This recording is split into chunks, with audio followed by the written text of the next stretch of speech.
তো ভারতের নাগরিক, ভারতের নাগরিকরাও তো হকারিং করে, ভোট দেয়। হ্যাঁ, তো সেই ক্ষেত্রে তাদের পুনর্বাসন দেওয়া উচিত ছিল, এটা আমি মনে করি একজন শিক্ষিত নাগরিক হিসাবে। আবার এটাও বলছি যে রেলের জমিটা কারোর বাপের সম্পত্তি নয়, রেলের জমি সরকারের। রাষ্ট্রের সাথে থাকা, রাষ্ট্রকে সহযোগিতা করা, সরকারি নির্দেশ মেনে চলা অবশ্যই নাগরিকের মৌলিক কর্তব্য। আবার এটাও কিন্তু জনগণের প্রতি আনুগত্য প্রদর্শন রাখা, জনগণের প্রতি, এটাও কিন্তু সরকারেরও কিন্তু একটা আনুগত্য, একটা মৌলিক কর্তব্য, সংবিধান বলে। এটাই আমার বলার ছিল। বলার মধ্যে যদি কোনো ভুল ত্রুটি হয়ে থাকে তাহলে মার্জনা করবেন, ক্ষমা করবেন। আর আরেকটা জিনিসে বলবো, সেটা হচ্ছে ন্যাশনাল হাইওয়ে। হ্যাঁ, এই জায়গাটায় কিন্তু সরকারের কোনো ভুল নেই। কোন জায়গায়? ন্যাশনাল হাইওয়ে রাস্তাঘাটে।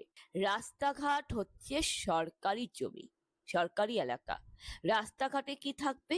রাস্তাঘাট দিয়ে ইমার্জেন্সি পরিষেবা প্রচলিত থাকবে। ফায়ার ব্রিগেড যাবে, পুলিশের গাড়ি যাবে, অ্যাম্বুলেন্স যাবে, স্কুল কলেজের বাস যাবে, অফিস গাড়ি যাবে, গাড়ি চলাচল করবে, টোটো রিক্সা চলাচল করবে, ট্রাফিক এলাকার গাড়ি চলাচল করবে। রাস্তাঘাট হচ্ছে একটা যানবাহন, যোগাযোগ, পরিবহনের মাধ্যম। সবার আগে আপনাকে এটাই মাথায় রাখতে হবে। এটা মাথায় রাখতে হবে যে রাস্তাঘাটে কোনো হকারদের এলাকা নয়, রাস্তাঘাট কোনো মানে দোকান খুলে বসে পড়া এলাকা নয়। রাস্তাঘাট দিয়ে স্কুল বাস যাবে, গাড়ি, ট্রাফিক এলাকা, যানবাহন পরিবহনের মাধ্যম। এটা আপনাকে মাথায় রাখতে হবে। রাস্তাঘাটে যদি কোনো হকার বসে, এতে কি হচ্ছে, আমরা মানুষ যখন সেই গাড়ি করে যখন কোথাও যাচ্ছি বা হয়তো আমরা বাড়িতে ফিরছি, হঠাৎ করে রাস্তাঘাটে হকারদের দেখলে আমরা গাড়ি থামিয়ে নেমে পড়ি। আমরা যতই শপিং মল থেকে বড় বড় শাড়ি, বড় বড় কোট প্যান্ট, বড় বড় লেহেঙ্গা যাই কিনি না কেন, ওই হকারদের থেকে যদি 100-150 টাকার ম্যাক্সি নাইটি যদি না কিনি, তাহলে না শান্তি হয় না। নেমে পড়ি, হকারদের থেকে কিছু জিনিস কিনবই, অন্তত চুলের ক্লিপ, গাড়ি জিনিস, ক্লিপ, গাডার, নেল পালিশ হকারদের থেকে হলেও আমরা কিনবো। নুমাল, কানের দুল, এগুলো আমরা কিনি। এতে কি হচ্ছে, এতে রাস্তাটা ছোট হয়ে যাচ্ছে না, ভিড় হয়ে যাচ্ছে। রাস্তার মধ্যে হকারিং করতে বসেছে আর আমরা রাস্তার মধ্যে দাঁড়িয়ে কিনছি, যেখানে গাড়ি চলাচল করে, অ্যাম্বুলেন্স চলাচল করে, সেই ট্রাফিক এলাকায় আমরা জিনিসপত্র কিনছি। এতে কি হচ্ছে, সেই হকারদের দোকানে পুরো ভিড়, কাস্টমারদের পুরো ভিড়, এত ভিড় যে রাস্তাটা জাম হয়ে আছে, রাস্তাটা একেবারে ছোট হয়ে গেছে, ক্ষতি হচ্ছে, অসুবিধা হচ্ছে। এই করে তো অনেক সময় অ্যাক্সিডেন্ট হয়ে যায়। ভাবা উচিত, school bus, college bus, traffic জাম্পের জন্য কিন্তু অ্যাম্বুলেন্সের ক্ষতি হচ্ছে। ভাবুন তো, কোন পরিবারে রোগী রয়েছে, কারো মৃত্যুর শয্যায় লড়াই করছে, এটা আপনাকে মানতে হবে।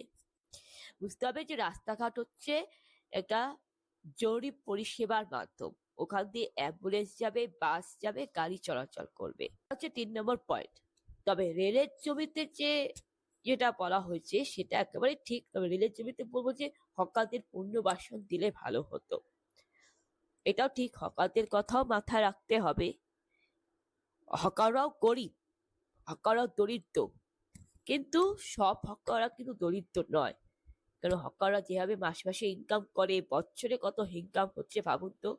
যেখানে সরকারি কর্মচারীরা মাস পার হয়ে গেলে তবেই কিন্তু 30,000 টাকা মায়না পায় মাসে, আর হকাররা কিন্তু প্রতিদিন কিন্তু আয় করছে। যারা প্রতিদিন আয় করে, যারা দিনের পর দিন কাস্টমারের থেকে রোজগার করে, মাসে মাসে কত হচ্ছে, আর সেই মাসেরটা মিলে বছরেরটা ভাবুন।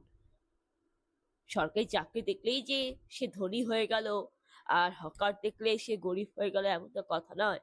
হকাররাই কিন্তু বড় লোক হয় আর চাকরিজীবীরা কিন্তু গরিব হয়। অনেক চাকরিজীবীদের ঋণ থাকে, লোন থাকে, লোন ঋণের বোঝা কাদের থাকে? গরিবদের থাকে। চাকরিজীবীদের কেন থাকে?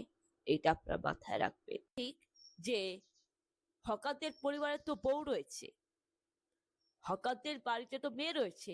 লক্ষ্মী ভান্ডার, অন্নপূর্ণা ভান্ডারে অ্যাপ্লাই করুক না, 3,000 টাকা করে তো পেয়ে যাবে। হকারদের বউরা তো 3,000 টাকা করে লক্ষ্মী ভান্ডার পাবেই। এখানে তো বলা হয়েছে যারা গরিব তারা পাবে অন্নপূর্ণা ভান্ডার, যারা বড়লোক তারা পাবে না। তাহলে হকাররা যদি গরিব হয়, তাহলে হকারদের বউরা তো বেকার। অন্নপূর্ণা ভান্ডার অ্যাপ্লাই করুক। আর যাদের বয়স 15 বছর, যাদের বয়স 12 বছর, কন্যাশ্রী অ্যাপ্লাই করুক, শিক্ষাশ্রী অ্যাপ্লাই করুক। সরকার থেকে তো ছাত্রছাত্রীদের জন্য শিক্ষাশ্রী, স্টুডেন্ট ক্রেডিট কার্ড দিচ্ছে সরকারের তরফ। আর হকারদের ছেলেমেয়েরা তো সরকারি স্কুলেই পড়াশোনা করে, সরকারি স্কুল থেকে তো মিড ডে মিল দিচ্ছে, একবেলা হলেও তো ভাত দিচ্ছে, খেতে পারছে। স্কুল থেকে কিন্তু ইউনিফর্ম দিচ্ছে, স্কুলের ব্যাগ, বই দিচ্ছে, মিড ডে মিল দিচ্ছে, সরকারি তরফ থেকে বিভিন্ন প্রকল্পের ভাতা পাচ্ছ। আর এখন তো হকারদের জন্য তো এখন আরো একটা সুবিধা, শুধু হকার কেন, কৃষক, গরিব মানুষের জন্য অনেক সুবিধা। বিপিএল কার্ড থাকলে আয়ুষ্মান ভারতের সুবিধা পাওয়া যায়। তাহলে আয়ুষ্মান ভারতটা কিসের জন্য? অন্নপূর্ণা ভান্ডার, কন্যাশ্রী, শিক্ষাশ্রী, এগুলো কিসের জন্য? সরকারের তরফ থেকে এলআইসি ইন্স্যুরেন্স, হকাররা চাইলে তো এলআইসি করে রাখতে পারে। আর আমি তো জানি যে হকাররা এলআইসি করেছে। হকাররা যখন এলআইসি করেছে, বড় বড় শপিং মল বা দোকানপাট যদি পুড়ে যায়, তাহলে যে এলআইসি করা থাকে সেখান থেকে কিন্তু জরিমানা বা এলআইসির তরফ থেকে কিন্তু বীমা আসবে, মানে টাকা আসবে, যাতে সে আবার নতুন করে দোকান খুলতে পারে। তাহলে হকাররাও তো এলআইসি করেছে।